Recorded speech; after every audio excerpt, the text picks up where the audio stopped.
Salut. Bonjour, j'ai un très gros plan sur moi. Voilà, nouvelle vidéo sur la chaîne, un truc de dingue, on en fait plein en ce moment. Cette vidéo, ça fait, 6 mois qu'on veut la faire? Bah depuis She-Hulk. Voilà. Parle plus fort. Depuis la série She-Hulk. Voilà. Grossièrement, on a eu cette idée, ça a été super compliqué à mettre en place parce qu'il y a eu le deuxième magasin, les emplois du temps qui sont très compliqués, le fait qu'on aime bien dormir le matin aussi, donc qu'on voulait pas venir plus tôt. Donc, voilà. Donc c'est le premier épisode de la série Ouin. Le nom vient d'Apolline. Ouais, voilà. Donc le but en fait c'est de parler de sujets pour essayer de comprendre pourquoi certaines choses par exemple ne fonctionnent pas. Donc là aujourd'hui c'est pourquoi le comics est un peu le parent pauvre de la bande dessinée en France. Pourquoi ça fonctionne pas aussi bien que le franco-belge ou le manga. Voilà. Au moins les comics ça se vend pas. Voilà, au moins les comics ça se vend pas. Alors, en vrai, si ça se vend, hein, ça va faire quasiment 10 ans que je suis libraire. Le chiffre en comics chez Aventure BD est pas dégueulasse, hein, mais il n'est pas suffisant pour ouvrir un Aventure Comics. On a sur l'île, il y a notamment Astro City qui est la référence comics dans le coin, qui existe depuis très très longtemps, et qui s'en sortent quand même très bien parce qu'ils sont toujours là, donc ils font de la VO, etc. Donc si il y a quelques comic shops en France spécialisés, mais voilà, c'est très peu par rapport au nombre de librairies franco-belges ou encore librairies manga qui exposent en ce moment. Ça existe, mais il y a un public qui se renouvelle très peu en fait. Donc voilà, j'ai l'impression que c'est soit des habitués qui s'y connaissent et qui savent déjà ce qu'ils veulent, et les nouveaux viennent un peu difficilement quoi. C'est un peu ça. Au niveau de la génération, au niveau des clients Aventure BD, on va dire qu'on a pas mal de quarantenaires, cinquantenaires au niveau comics. Donc c'est la génération qui a connu certaines revues comme Strange, et du coup qui sont très Marvel. Parce qu'en fait, contrairement au manga qui s'est implanté il y a quoi, ça fait 30 ans que le manga a dû savoir avec le Club Dorothée, tout ça. Ouais, à peu près. Le comics, c'est vraiment Marvel qui avait réussi à s'implanter. Il y a eu un peu de DC, il y a eu un peu d'autres choses, mais c'est vraiment Marvel. C'est vraiment la génération Marvel. Donc même aujourd'hui, on le voit sur les intégrales qui reprennent d'anciennes séries. On a un public vraiment qui est très attaché à Marvel. DC, ça fonctionne, mais on sent que voilà, que le public même est un peu plus jeune, et que la génération 40-50 ans est intéressée par DC, mais en priorité c'est Marvel avant tout. En tout cas, Aventure BD. Et surtout, Marvel a au moins l'avantage d'avoir eu un univers cinématographique qui s'est vraiment installé depuis 2008 avec Iron Man. Ouais. Donc vraiment là, ça s'est implanté. Bon, évidemment, Spider-Man fonctionne toujours aussi bien dans tous les cas, mais ça fait découvrir des nouveaux super-héros. Et c'est pas forcément ça qui sauve le... Non, alors après même DC, il y a eu les Batman de Burton, il y a même toute une folie Batman avec le premier Batman au cinéma, et dans le deuxième aussi. Il y avait Superman, etc. Mais vraiment en univers continu, c'est Marvel qui s'impose, contrairement à ce qu'on peut en penser. Même si en ce moment ça se pète un peu la gueule, c'est quand même Marvel qui domine le truc. Mais pourtant, c'est pas pour ça qu'on a beaucoup de lecteurs qui viennent à la sortie des films. Même si par exemple Panini qui a la licence Marvel, dès qu'il y a un film, on le comprend, on le sent bien. Moi j'étais marqué par Black Panther où ils en ont sorti, je sais plus, 15. Ouais, là il y aura la série Secret Invasion. On a eu 5-7 comics Secret Invasion en 2 jours quoi. Voilà. Mais au final, il n'y a pas grand monde qui vient. Ceux qui viennent en fait, ce sont les habitués. Qui leur permettent en fait de prendre des intégrales, des anciens récits qui sont enfin publiés. Et d'ailleurs, quand on me demande souvent tiens, est-ce qu'ils vont publier telle série, souvent je me dis ça dépend, est-ce qu'il y a un film ou pas. Par exemple Blade, j'ai eu il y a quelques semaines quelqu'un qui me demandait est-ce que vous avez du Blade. Je dis non, mais par contre, comme il y a un projet de film, il y en aura certainement. On va avoir une intégrale. L'année prochaine. Voilà, si le film sort bien, on va avoir ça. Donc c'est un indicateur qui nous permet de savoir qu'au moins il y aura des choses qui vont être éditées.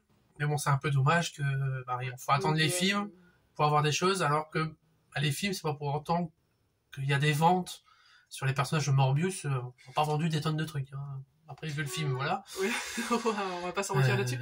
Mais non, après, on a vu quand même que niveau série, il y avait quand même... À voir. On a vu quand même que niveau série, ça se vendait mieux que la sortie des films. Tu l'avais dit aussi, les gens sont pas obligés de se déplacer pour voir les séries, pour connaître les personnages. C'est ça, c'est ce qu'on voit avec le manga. Dès qu'il y a un animé qui arrive sur Netflix, Crunchyroll, etc., il y a un effet sur les ventes. Par contre, en comics, dès qu'il y a un film, pas trop. Alors, moi, je pense, tout simplement parce que les séries, c'est sur les plateformes de streaming, donc c'est sur téléphone, sur ordinateur, donc chez nous. Alors que le cinéma, les films, à moins de pirater, il faut quand même, globalement, faut se déplacer. Après, je pense qu'il y a aussi un aspect, le manga, c'est vraiment, entre guillemets, copier-coller de trucs d'origine. Ouais. Forcément, le manga adapté à l'animé, c'est pratiquement, en général, la même chose. C'est ça. Genre, des fois, il y a des modifs, etc. Là, c'est vraiment inspiré de tels comics. Oui, c'est des adaptations. Et en général, peut-être qu'on les a soit pas en France, soit on les a, mais les gens se disent, c'est pas comme dans le film, donc ils ont pas envie de découvrir, alors qu'en général, c'est mieux que dans le film. Après, il y en a plein qui ne savent pas que, par exemple, Civil War, qu'à la base c'est un comics, hein, et quand ils voient ce que c'est Civil War dans le comics, ils se disent, ah oui, non, c'est pas 10 clans pas qui sont dans un aéroport. Non, c'est pas ça. Oh, comment ça, c'est pas 10 connards qui sont en train de se battre en pyjama sur un aéroport. Vraiment. Voilà. Et en fait, par contre, moi j'ai vu avec la série Loki et What If, là par contre, il y a des gens qui commencent à venir. On a eu des gens, tiens, j'aimerais découvrir du Loki, vous avez des choses sur What If. Donc là, ça commence à venir. Secret Invasion, on verra bien avec la série. Même Wanda. Wanda, on a eu un peu. peu. She-Hulk, j'ai pas trop souvenir. Bon, après She-Hulk. Voilà. Bon, déjà, She-Hulk, c'est pas le personnage où on allait avoir le plus de comics dessus. Non, mais il y a surtout, tout ce qui est sorti chez. Mais Si vous aimez bien She-Hulk, regardez ce qui est sorti chez Panini, c'est très très sympa. Dans l'omnibus qui était sorti sur la première série, là il y a une nouvelle série qui est en cours qui est très très cool. J'ai lu le tome 1, c'était trop cool. Non, le tome 2 était sorti, j'ai hâte de le lire. Très sympa, c'est tout ce que la série télé devrait être et qui n'est pas. Après, autre chose qui pêche le prix, parce que bon, le manga, en dehors du fait que les animés permettent de faire une promotion assez dingue dessus, déjà c'est pas très cher, c'est 7 à 8 euros, donc forcément un étudiant qui a pas de salaire peut facilement s'y mettre. En plus, c'est publié en moyenne tous les 3-4 mois, il y a au moins 2-3 tomes par an. En comics, en français, j'entends, c'est 15-20 euros pour un tome. Et bon, voilà, ça paraît pas, c'est pas tous les 2 mois. Ça prend du temps, hormis la presse. Mais la presse, aujourd'hui, il y a quasiment plus rien. Même pas, Urban, avec leur catalogue, leur revue Batman, ils ont annoncé qu'ils allaient arrêter. Donc voilà, donc ça, faut les mériter, leurs comics, hein. C'est pas autant que le franco-belge, ou le franco-belge, ça peut mettre 1 an et demi, 2 ans. Mais voilà, le comics, ça a un coût. Surtout que là, en ce moment, on a une politique chez Panini qui domine un peu le marché, où c'est omnibus sur omnibus. Donc omnibus, c'est un format, en gros, c'est des gros bouquins, qui coûtent entre 70 et 100 balles. Ouais, à peu près. Donc l'avantage, c'est qu'on a toute une histoire en un seul tome, la plupart du temps, ou au moins une grosse partie. Ça muscle, mais voilà, faut les sortir. Et surtout, en plus, quand on veut se lancer dans une nouvelle série, on aime bien un peu tester et pas forcément investir 100 balles direct. Moi, je pense à Spider-Man, où j'adore la série Ultimate Spider-Man. J'aime bien la conseiller, mais je dis maintenant, faut claquer 70 balles pour commencer la série. Ouais, pour le tome, il y a 3-4 tomes, je crois. Il y a 4 tomes, ouais. 4 tomes avec la mort de Spider-Man inclus dedans. C'est ça, avec la mort de Spider-Man. Donc voilà, le prix, c'est pas évident, c'est pas aidé par la promotion, parce que les films, en fait, n'attirent pas de lecteurs. Mais après, pour le coup, niveau prix, c'est vraiment une envie de Panini, pour le coup, donc niveau Marvel, etc., de faire des omnibus. Ils l'ont dit, ils l'ont annoncé, ils sont totalement ok avec cette idée-là. Et de l'autre côté, il y a Urban qui essaie quand même de faire des versions de poche accessibles à moins de 10 euros. C'est un des trucs que j'avais oublié dans le petit plan qu'on a préparé.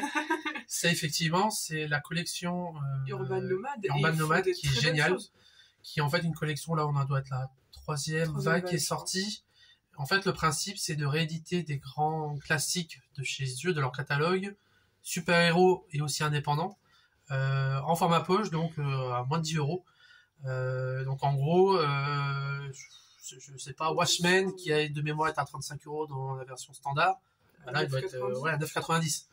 Donc, alors j'ai eu des clients habitués aux comics qui m'ont dit non, mais c'est pas pour nous. Et je dis oui, c'est pas pour vous.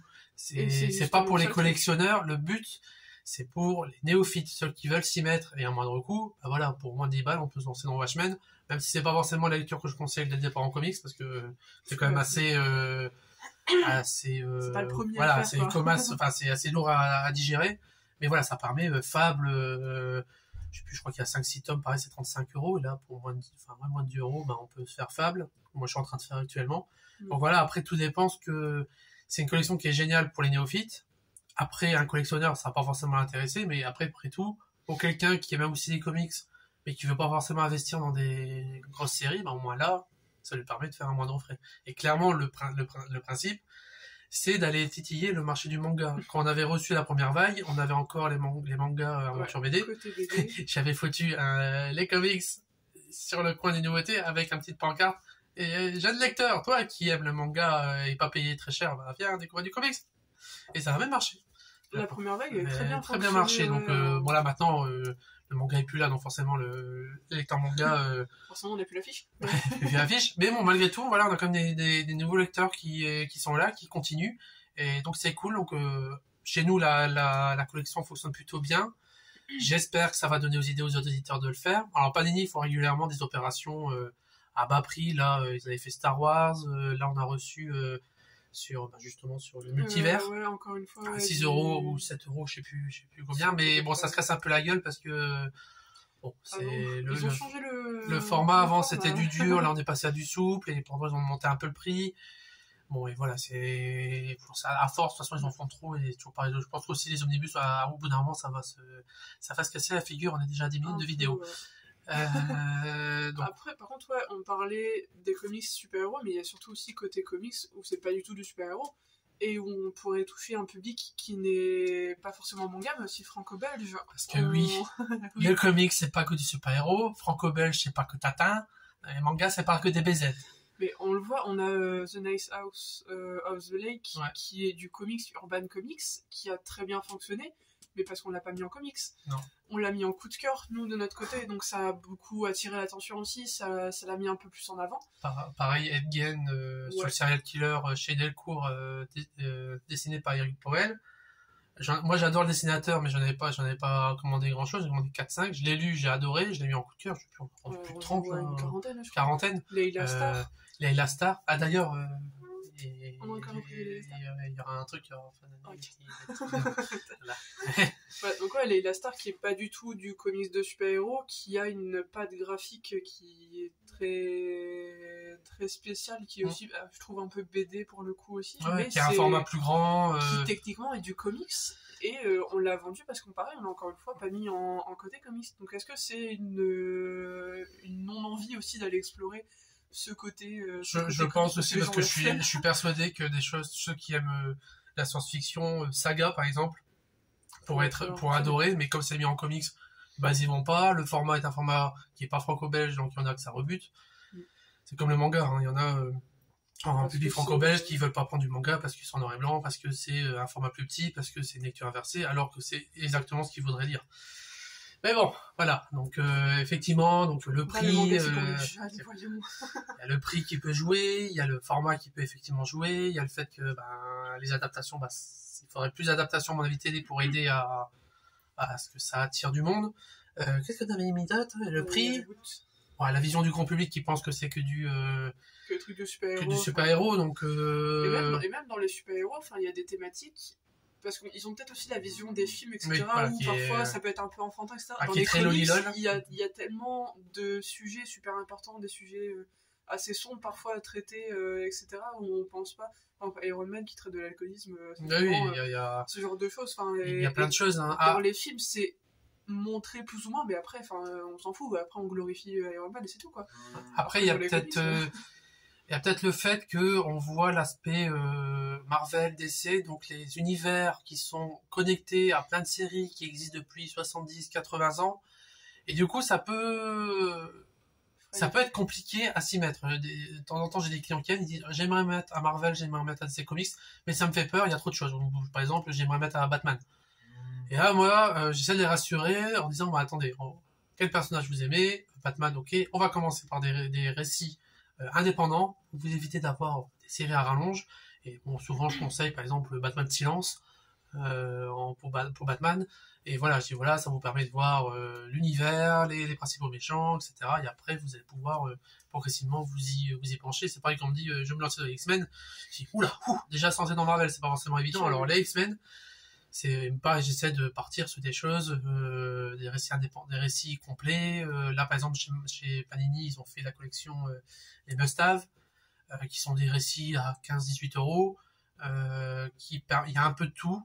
Et au moins, on a des récits complets qui permettent on peut picorer, et en gros, on peut commencer par, ça peut être une première base pour ces récits-là. Ils en font aussi des anthologies comme chez Urban.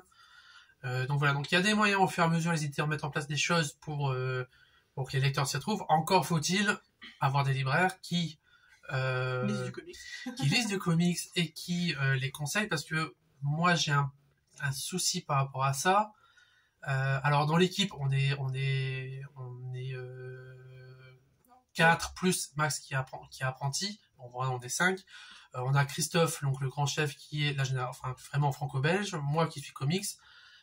Toi qui lit un peu de comics, mais qui est quand même plus manga. Tout comme Chloé, qui lit, par exemple, qui adore Saga, mais qui est quand même plus manga. Max qui est manga. Donc voilà, je suis un peu tout seul, hein. On va pas se mentir. J'en lis, j'en connais, etc. Je sais que je peux en conseiller. Ah oui, tu peux clairement en conseiller. Mais nous, en fait, on le voit et on le remarque, c'est pas forcément le premier truc auquel on pense. Oui. Parce que justement, en fait, on le voit, quand on demande de la science-fiction, on voit le rayon science-fiction. Ouais, et Chloé, plusieurs fois, elle m'a dit, tiens, j'ai pas pensé à parler de Saga. Parce que, en fait, il y a des trucs en comics qu'on pourrait conseiller, mais vu que c'est pas devant nos yeux non plus, c'est peut-être un peu notre tort, tu vois, mais Et de toute façon, on le voit dans les librairies, alors sans me la péter ou quoi que ce soit, une librairie spécialisée en BD qui a un rayon français, comics français, je parle pas des librairies qui sont spécialisées comme Astro City, mais plusieurs fois on m'a dit, des gens qui étaient passés, etc., c'est rare de voir un rayon comics aussi développé. Et pour avoir visité d'autres librairies, c'est vrai que je remarque que les rayons sont plus petits. Alors je pense que tout simplement, effectivement, ça se vend pas, et je pense aussi qu'il y a, c'est au niveau des libraires.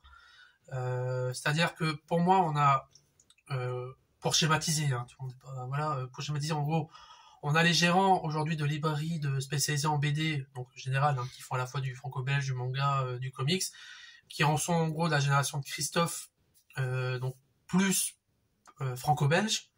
Les nouveaux arrivés en librairie, on voit des profils comme Max, notre apprenti, Apolline, Chloé, donc des profils plutôt jeunes et dynamiques.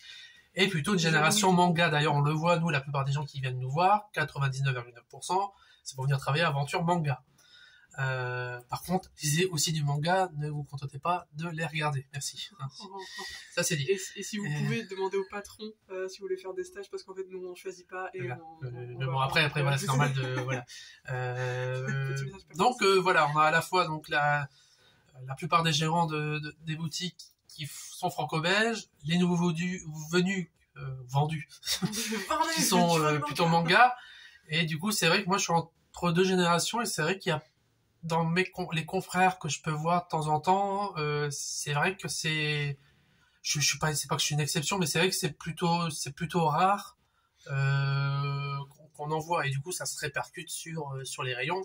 Clairement, Christophe m'a déjà dit, tu connaîtrais pas autant en comics, tu serais pas là. Le rayon comics, il y aurait 2 étagères, et c'est normal parce que on peut pas tout lire, on peut pas être expert en tout. Moi, on me laisse dans n'importe quel rayon, ça va, mais voilà, je sais pas, en polar par exemple, Christophe maîtrise beaucoup mieux. Je peux conseiller en polar, mais au bout d'un moment, je vais quand même arriver à une certaine limite. Apolline a peu conseillé en comics, pareil, au bout d'un moment, je pense qu'il y aura une certaine limite.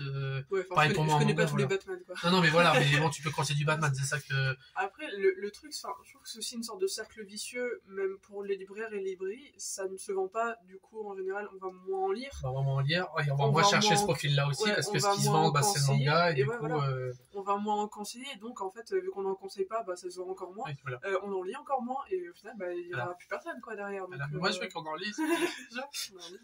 Là, mais après, voilà, ça n'empêche pas des boutiques, Astro City, je crois qu'il y a encore Pulps, des boutiques comme ça qui sont spécialisées en comics en France, qui existent depuis je ne sais pas combien de temps, et ça fonctionne. Ils font de la VO. Après voilà, ils font la VO aussi, donc la VO, ça leur permet d'avoir chaque semaine des nouveautés directement des États-Unis. Donc ils ont les nouvelles séries qui sont au fur et à mesure. Évidemment, faut parler anglais.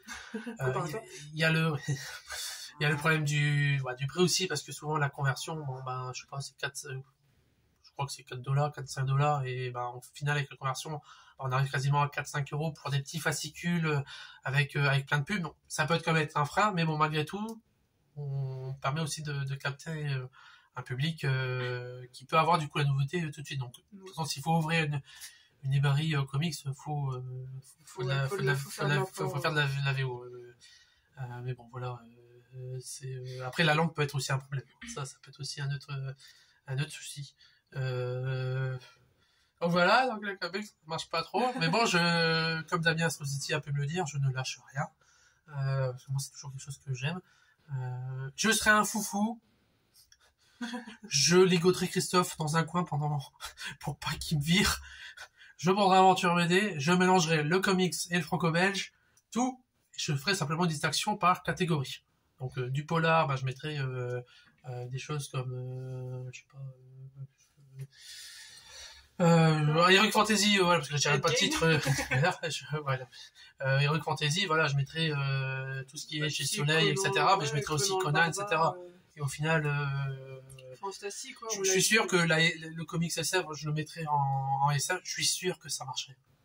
Il y a beaucoup de gens je vais essayer avec certains titres en fait. Ouais, il y a beaucoup de gens qui nous demandent des séries SF, du SF parce qu'ils en ont déjà lu, même du fantastique parce qu'ils ont déjà lu beaucoup de choses. Mais les séries fantastiques qu'on a en comics, ils vont découvrir des nouveaux trucs, quoi. Ah oui, il y a tellement de choses. Ils ont pris la peine d'aller jusqu'à... Voilà, c'est ça, mais bon, après... Bon, on blâme pas, évidemment. Hein, ça serait à tout refaire au niveau de la demandrait. Mais je vais essayer comme certaines séries, je vais essayer de mettre Saga, par exemple, en science-fiction. Voilà. Bah, si vous voulez nous faire plaisir, faites genre, vous savez pas, vous venez en Aventure BD, demandez, bonjour, j'aimerais du comics, j'aimerais la BD de SF, et là, paf, on vous conseille Saga, et on monte tout, ça marche. Ouais. Voilà. Ce serait bien. Voilà. Bah, je pense que... Ceci était la première de Ouin Ouin. Bonus Ouin. Alors certes, les adaptations live font pas venir des gens, hein, parce qu'il faut aller au cinéma, etc. Mais arrêtez de faire aussi des adaptations de merde, hein, parce que Kraven le chasseur... voilà, Flash, Kraven le chasseur, hein. Oui, c'est qu'une bande-annonce, mais... Ouais, non, mais... On commence pas un film, on commence pas même une bande-annonce Kraven le chasseur avec Londres. Non, la jungle, non. Et c'est pas Lyon-Man. Non, c'est pas possible. N'est-ce pas Daredevil dans She-Hulk? Voilà. Vous voulez adapter, ok, mais appelez pas ça Kraven, faites autre chose. Bien, quoi. Ouais, en fait, franchement, je demande pas de trucs qui collent à la case près, hein, mais des trucs et Flash, c'était littéralement une blague. Monsieur le réalisateur, ne dites pas que les effets spéciaux sont faits très moches parce que c'est le machin qui court, du coup ça se dit non, c'est de la merde. Tu fais Flashpoint. Non, mais les bébés de début, en fait, la scène d'intro était moche tout pareil, mais pourtant... Tout est pareil et tout est moche, hein, moche, et arrêtez de nous foutre des caméos pour faire, oh, regardez, on a mis tous les caméos. Non, on s'en fout. Oh, regardez, il y a Wonder Man pendant 3 secondes d'écran. Voilà. Regardez, il y a Ben Affleck qui dit une vérité chelou sur lui-même pour prouver que c'est on est en train de spoiler. Hein, on s'en fout. Voilà, c'est en fin de vidéo, personne. Voilà, personne ne va regarder, ça fait déjà 23 minutes, hein, déjà. Personne là. Hein je suis sûr qu'il y a le chat qui va encore me dire, ouais, c'est cool ta vidéo. Bon, j'ai pas tout regardé, hein, mais. Voilà, tu vois, là, je vous paye à vous conneries, là, vous êtes censé bosser. Voilà. Bon, allez, c'est pas grave. Voilà, prochain Ouin. On va essayer de faire Ouin. Pourquoi les ardoirs en manga ça ne se vend pas? Pourquoi quand il y a une animée ça marche pas? Voilà, pourquoi ça marche pas? Parce que les gens, faut être curieux, s'il vous plaît. Voilà. Au revoir. Ouais, c'était là. Est-ce qu'on fait le truc C'est bien de le dire devant tout le monde et heureusement qu'on aura du montage. Non. Non. J'aurai pas de montage. Voilà. Salut. Salut.